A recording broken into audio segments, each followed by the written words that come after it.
Boa tarde, como vão?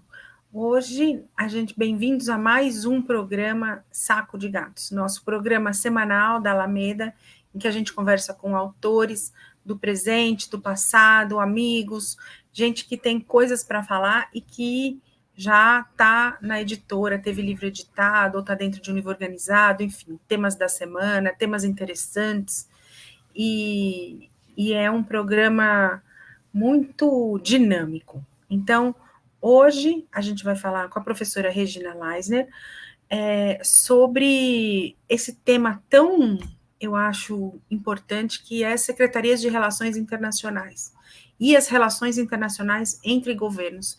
A gente gosta de falar de política internacional na Alameda, entremeando com política nacional, com autores que são daqui, eu acho trabalhos fundamentais. Bom, meu nome é Joana Monteleone, eu sou editora e historiadora, e toda semana eu estou aqui falando com autores da Alameda. É um prazer recebê-los nesse saco de gatos.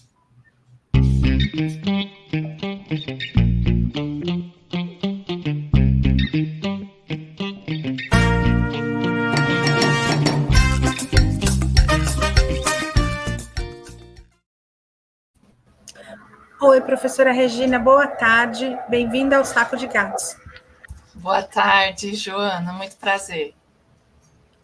Professora Regina, bom, o nosso Saco de Gatos tem uma duração rápida, é meia hora, mas é uma conversa sempre instigante e é um prazer recebê-la aqui. A gente sobe o programa toda quarta-feira e grava de quarta-feira também, então é ótimo poder falar com você hoje. A primeira pergunta que eu queria te fazer é: como você chegou nesse tema interessante das secretarias de relações internacionais nos governos municipais? Ou em São Paulo? Muito prazer, Joana, estar aqui com você nesse programa, essa oportunidade da gente sair dos muros da academia e falar com um público um pouco mais amplo, é sempre muito bom.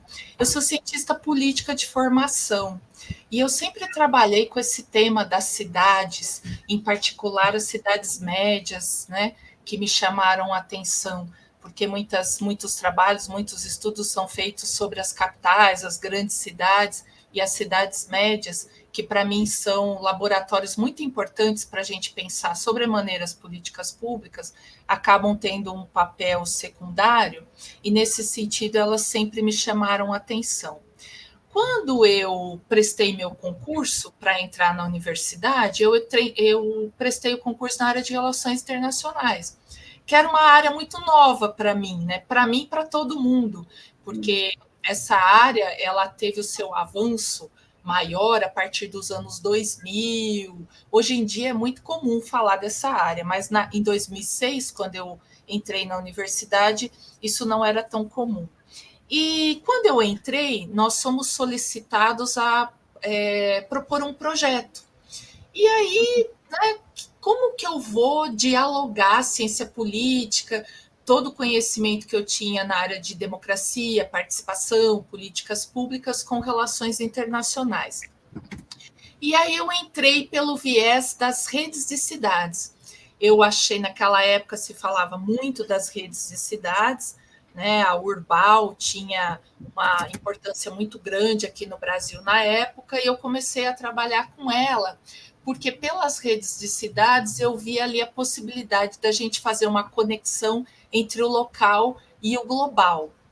E depois disso, né, eu comecei a trabalhar com os estudantes, e muitos dos estudantes me procuravam falando de secretarias municipais de relações internacionais, que era um evento muito forte naquela época, um fenômeno muito forte. E aí eu comecei, então, a me adentrar mais nessa área, dentro do que na literatura a gente chama de paradiplomacia, que eu prefiro chamar de atuação internacional de entes subnacionais ou atores subnacionais, fazendo essa vinculação, então, entre o local e global. E, a partir daí, tem mais, né? Desde 2006, tem mais de que eu estou trabalhando nessa linha, e, em particular, em relação às secretarias municipais. Ai, que interessante. Eu vi que no livro, quando eu li o livro, você menciona um grande A gente acabou não publicando o livro dele porque ele faleceu no meio, mas ele era uma pessoa muito, muito interessante, que é o Kjell, acho que chama Kjeld. Kjeld Jacob. Kjeld Jacobsen. Jacobsen, exato, Kjeld Jacobsen. Nossa, a atuação dele foi tão importante. Você queria falar um pouco disso e da sua relação com ele, com os livros e tal? Com o trabalho? No livro, né, eu não estou falando só sobre São Paulo. É importante, né, a gente entender que esse é um fenômeno que ele desponta no Brasil, como eu disse, ali nos anos 2000, né, porque trazendo um pouco a coisa um pouco mais para trás, antes de chegar em São Paulo, né, esse fenômeno da internacionalização dos entes subnacionais ganha muito corpo com a redemocratização. Ainda, né, que esse processo tenha começado, se iniciado a partir dos estados, com uma primeira iniciativa lá no Rio de Janeiro, ainda com o Brizola, em 1982, a partir, com a Constituição de 88, sobremaneira os municípios, que eles se tornam entes subnacionais, entes federados, né, é que a gente começa a ter esse boom, né, de experiências, não só em relação às secretarias, mas também em relação às cidades co-irmãs, a redes de cidades, uma série de iniciativas que vinculavam as cidades ao internacional. Então, a redemocratização teve um papel fundamental nesse processo de estimular esse fenômeno. Ocorre que, ao mesmo tempo que, juridicamente, os entes subnacionais eram estimulados a adentrar nas relações internacionais, com atores que importavam também para além dos estados, né, você tinha uma certa dificuldade do ponto de vista material de como dar substância a isso. Então, no livro, eu tento mapear esse processo, né, que ganha corpo ali a partir dos anos 90, com esse boom nos anos 2000, né, e que depois tem um recrudescimento aí por conta do contexto que a gente pode falar um pouquinho mais para frente. Mas nesse processo, São Paulo, não só São Paulo, mas algumas capitais tiveram um protagonismo. E certamente São Paulo foi uma delas, e eu diria a principal, porque essa ideia de criar uma assessoria de relações internacionais vem desde a Erundina. Né? A Erundina cria o Ladislau Dalbor na época, né, que é um grande teórico aí que estuda a questão do poder local, da participação do local, assumiu essa pasta e tentou-se, à época, estruturar essa assessoria. Ocorre que depois vem a prefeitura do Maluf, né? E o Maluf acaba com essa secretaria, que depois é reconfigurada em 2001 com a Marta Suplicy. Você conta essa história no livro. Isso. E o Kjeld, ele não só participou ativamente do ponto de vista da gestão, como também como um grande teórico. Então, os primeiros escritos que eu li a esse respeito foram do Kjeld. O Kjeld esteve aqui em Franca, fazendo uma palestra para os meus estudantes. E para quem conviveu com o Kjeld, ele era, além de muito competente, um ser humano muito especial, um apaixonado desse tema, né? Então, digamos que eu me inspirei muito nele no sentido de transformar aquilo que era um objeto de pesquisa meu num objeto de afeto, de militância, né, de poder realmente hastear a bandeira da paradiplomacia aí na minha carreira, né? Que ótimo. E eu ia te perguntar também, como é uma pergunta mais assim técnica, como essas questões internacionais se apoiam em soluções locais, né? E como isso se insere no livro, né? Como você fala disso no livro? Então, pegando um gancho da minha fala anterior, né, como eu disse, então a Constituição, nossa Constituição Cidadã, permitiu aquilo que alguns autores das relações internacionais chamam de uma espécie de democratização dos atores que faziam parte do jogo internacional, né? Não mais só os estados, aqueles que faziam a grande política, a high politics, né? Mas também permitiu abrir o espaço para outros atores, com destaque para os estados e com destaque para os municípios. Ocorre, né, que você não tinha o correspondente apoio material, o apoio, quando eu falo material, de recursos financeiros, de recursos humanos, né, que pudessem levar adiante essas iniciativas. Nesse sentido, então, essas iniciativas, elas já surgem, de certa maneira, conveniadas com o internacional, porque a partir desse contexto é que elas ganhavam força para se estruturar.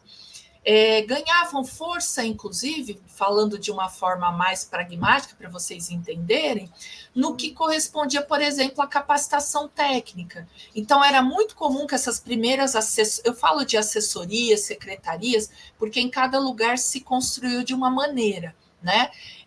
Então, essas assessorias, essas secretarias, muitas vezes elas se estruturaram em função de pessoas. Então, aí, né, é importante se dizer que a partir dos anos 2000 a gente tem também um boom de cursos de relações internacionais, né? A gente tem a área de relações internacionais na década de 1970 na UNB, e depois, só nos anos 2000, que nós vamos conhecer os cursos, por exemplo, com destaque para São Paulo de novo. Então, a Unesp de Franca, a Unesp de Marília, a PUC, né? Então a gente começa a ter essa formação. E essa capacitação, essa relação, então, com o externo, ela era muito importante desde logo na própria configuração das secretarias. E depois, essa relação, ela se instituía também rendendo frutos na própria atuação dessas secretarias ou assessorias. Porque, como eu disse para você, os recursos eram escassos, né? A gente sabe também, conhecendo a história do Brasil, com esse processo de fortalecimento do federalismo, a partir da Constituição de 88, o Estado também atribuiu muitas outras tarefas para os municípios e para o Estado, tarefas antes que eram concentradas na União. Só que isso, né? Então, olha, agora vocês vão lidar com o ensino básico, a segurança pública vai ficar aqui, né? Vamos deliberar tarefas, mas não deliberamos necessariamente recursos. Então, a atuação dessas iniciativas, Joana, foram importantes em termos de captação de recursos. Nessa época, nos países desenvolvidos, a gente tinha um certo contexto de vacas gordas, vamos dizer assim, e a gente tinha muitos editais abertos, os quais as cidades poderiam se candidatar para trazer recursos para os municípios, né, que muitas vezes ficavam ali com muitas tarefas, mas com pouca capacidade de atuação. Então, eu ia até te perguntar isso. Pode falar. Essas secretarias internacionais não eram uma maneira de se captar também recurso para os municípios? Exato. Exatamente o que eu estou te falando, né? O que eu estava tentando dizer, que essa configuração das secretarias, ela já se aproveita desse cenário internacional, tanto para a sua Constituição, como para a sua própria operacionalização. Muitos assessores, técnicos, muitas vezes iam para outros países, participavam de fóruns em troca de experiências com pessoas de outros países, de redes de cidades, que de alguma maneira capacitavam essas pessoas também para se candidatar a esses editais. Porque um problema que a gente tem no Brasil, muitas vezes, mesmo em tempos de vacas gordas, eu me lembro a época, a gente recebeu um professor de Portugal, aqui em Franca, que dizia, olha, nós temos editais com verbas sobrando e nós não temos candidaturas. Por quê? Faltavam pessoas capacitadas para se candidatar a esses editais, que eles são exigentes, eles são complexos. Então, as secretarias, elas passaram a ser um espaço muito importante também nesse processo de captação de recursos. E é interessante, que eu acho que isso é uma coisa que você ressalta no livro, como essas secretarias de relações internacionais dentro dos municípios e dentro de São Paulo são sempre ligadas com as forças progressistas e não conservadoras, né? Quando entra um conservador, essa área se fecha mais ou menos. Não é mesmo?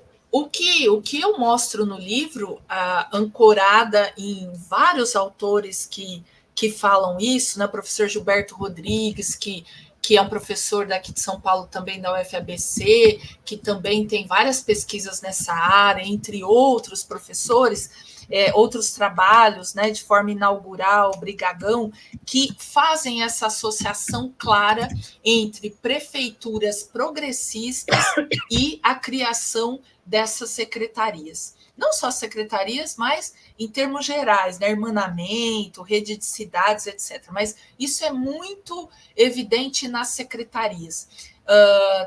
A gente pode até dizer que faz parte daquilo que o Tarso Genro, né, chama de modo petista de governar, num dos seus livros, que faz parte desse modo petista de governar pensar no desenvolvimento local, atribuir tarefa ao local, considerar o local como um espaço relevante também de exercício da política, não simplesmente como um ator passivo que recebe todas as ordens e os recursos da União, mas ele também tem capacidade de participar. E uma capacidade qualificada até, né, pela proximidade que esses agentes, essas instituições têm dos atores. As pessoas vivem na cidade, né? As pessoas estão muito mais próximas desse espaço.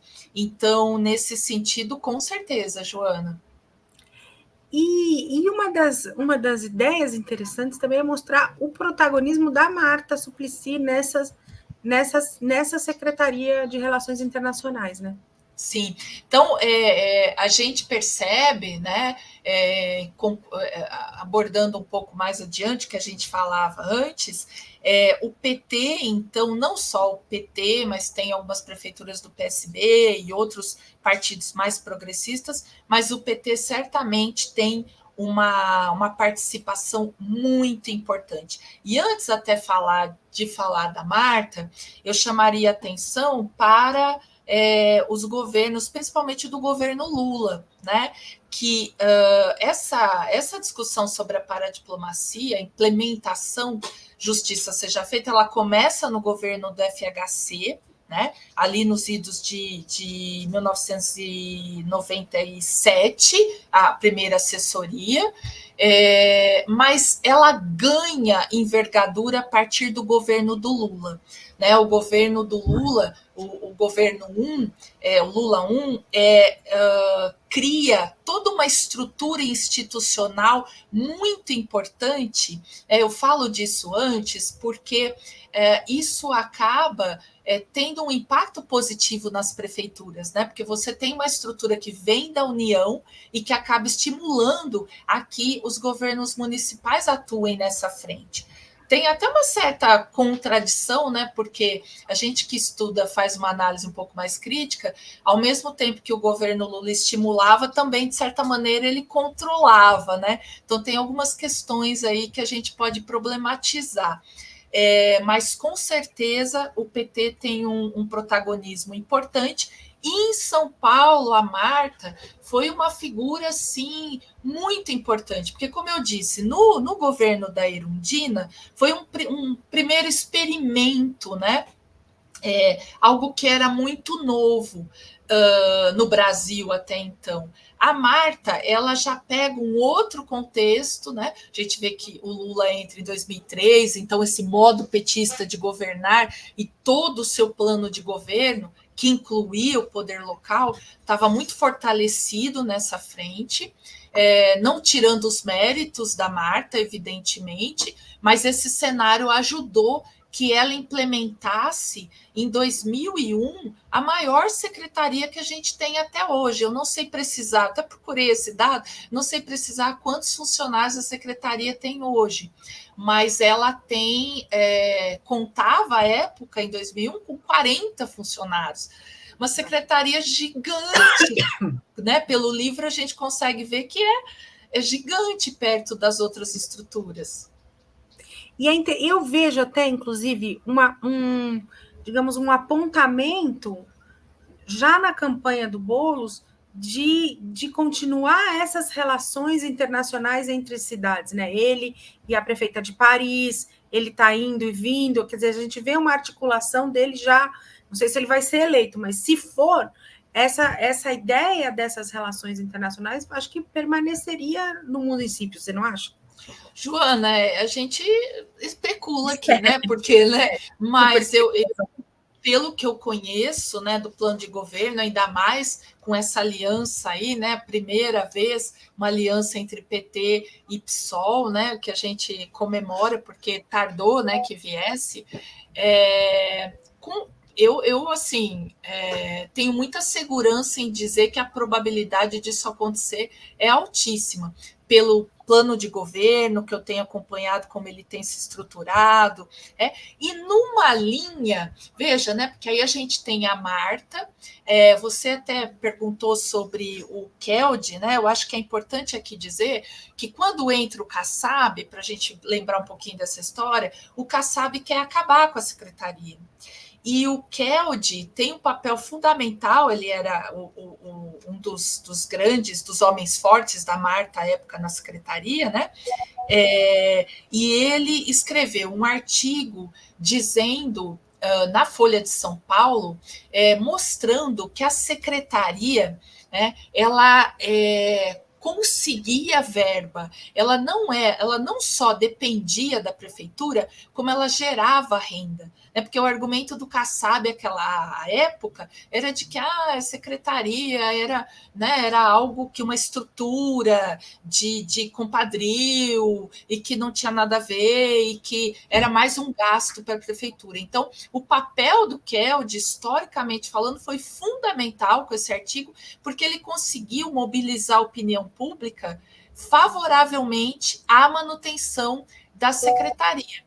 Depois, então, apesar da secretaria ficar bem morta, vamos dizer assim, nos anos Kassab, pelo menos ela estava lá, a estrutura pronta. Quando o Haddad entra, ele pega essa estrutura, né, ainda que enrijecida e pouco ativa, e ele reativa, inclusive transforma em lei municipal a existência da secretaria, o que garante, né? A gente vê que o Nunes nem mexeu nisso, e a secretaria hoje, eu tenho ex-alunos que trabalham lá, a secretaria se tornou uma secretaria que independe desses, digamos, das conjunturas municipais. Ela tem quase que uma vida própria.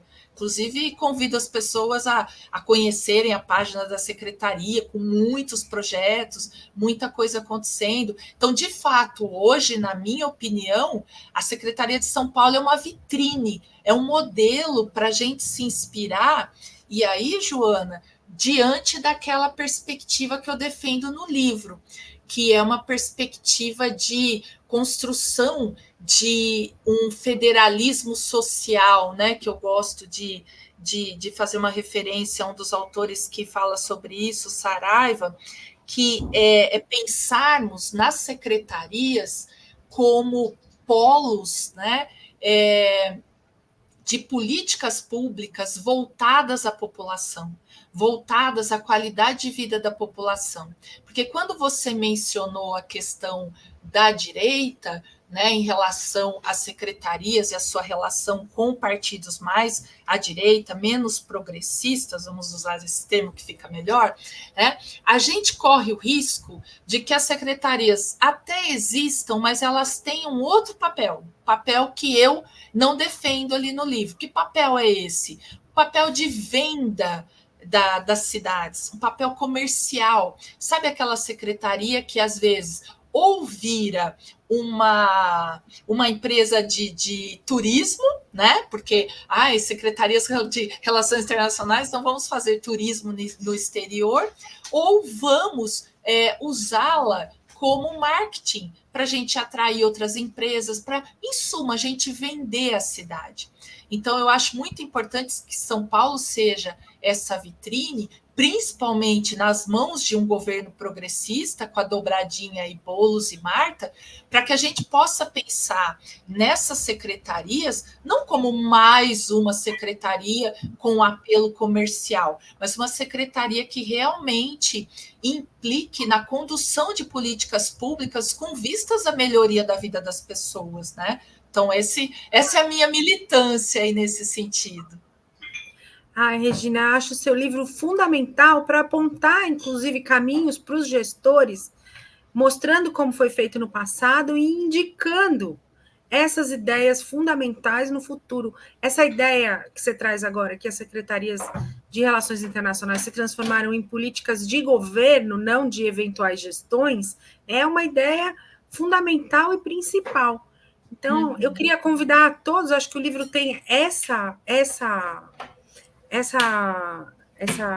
qualidade, esse convite para você mergulhar nele e ver como essa história aconteceu e como ela aponta caminhos para o futuro que são interessantes, claro, para todos os cidadãos, moradores das cidades, médias ou grandes como São Paulo, e não só do campo progressista, né, de entender como isso é fundamental para a própria cidade, né?